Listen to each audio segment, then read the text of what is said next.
आज आपण या ठिकाणी काही महत्त्वाचे किताब अभ्यास करणार आहेत. तर कोणते आहेत ही किताब?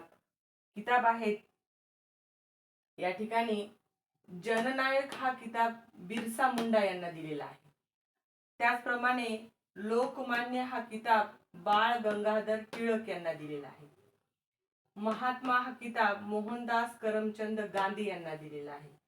आणि त्याचप्रमाणे ज्योतिबा फुले यांना सुद्धा महात्मा हा किताब दिलेला आहे. स्वातंत्र्यवीर हा किताब विनायक दामोदर सावरकर यांना दिलेला आहे. नेताजी हा किताब सुभाषचंद्र बोस यांना दिलेला आहे. क्रांतिसिंह हा किताब नाना पाटील यांना दिलेला आहे. लोकनायक हा किताब जयप्रकाश नारायण यांना दिलेला आहे. तर असे काही महत्त्वपूर्ण असे किताब या ठिकाणी आपण अभ्यास केलेले आहेत, जे की अशा प्रकारचे किताब हे बऱ्याचशा स्पर्धा परीक्षांना, स्कॉलरशिप असेल किंवा वेगवेगळ्या स्पर्धा परीक्षेला एक अशा पद्धतीने किताब विचारले जातात, त्याचा आपण या ठिकाणी अभ्यास केलेला आहे. धन्यवाद.